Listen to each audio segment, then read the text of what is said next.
Aujourd'hui, la plupart des entreprises pensent qu'utiliser l'IA, c'est brancher ChatGPT à leur site web. Et c'est exactement comme ça qu'elles créent des systèmes dangereux, imprécis et inutilisables. La solution correcte est simple. C'est celle qui est utilisée par la plupart des entreprises sérieuses. Elle s'appelle le RAG. Et dans cette vidéo, je vais te montrer ce que c'est que le RAG, comment l'utiliser et pourquoi c'est un atout stratégique pour une entreprise. Avant de continuer, revenons aux besoins simples. Les entreprises veulent répondre aux questions, aux demandes des utilisateurs qui sont sur leur site avec un chatbot ou autre. Mais le problème des LLM classiques, c'est que ces modèles ne connaissent pas vos données ou les limites juridiques de celles-ci. Donc, quand les questions leur sont posées, ces modèles sont obligés d'inventer des solutions, de donner des réponses fausses qu'on appelle une hallucination. Et ça, c'est dangereux d'un point de vue business et juridique.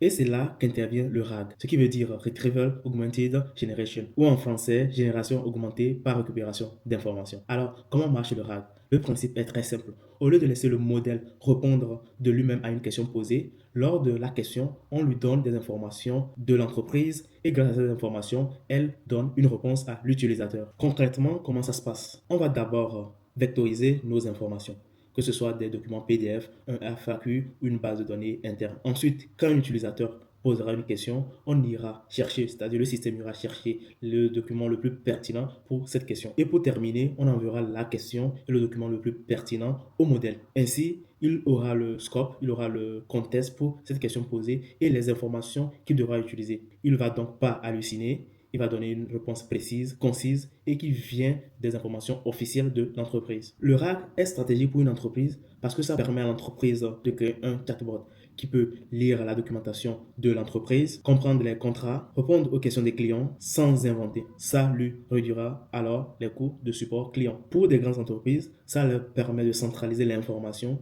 et de permettre à un chatbot de donner des informations qui sont précises, contrairement à un support qui va devoir chercher les documents, se renseigner et mieux s'adapter à la situation qui lui est posée. Et contrairement au LLM comme ChatGPT, un RAG, il est privé, il accède à vos données mais ne les divulgue pas. Et c'est important pour des entreprises comme la banque, les assurances, la santé et les entreprises qui touchent au judiciaire. Alors, RAG ou fine-tuning. Ce qui est intéressant avec le RAG, c'est qu'il est moins cher que le fine-tuning, il est moins lent et peut s'adapter aux changements constants d'informations. Donc, il n'a pas besoin d'être réentraîné tout le temps pour se mettre à jour des nouvelles informations de l'entreprise. Alors, un RAG peut vous permettre de créer une chatbot qui sera un assistant juridique interne. Le RAG peut également vous permettre de faire de l'analyse automatique de contrats, un support technique intelligent, un assistant RH, un chatbot e-commerce, une recherche documentaire dans des milieux de fichiers PDF. Les entreprises ne veulent pas juste de l'IA, elles veulent de la fiabilité, du contrôle et surtout un retour sur investissement. Et le RAG répond exactement à ça. Le futur de l'IA en entreprise,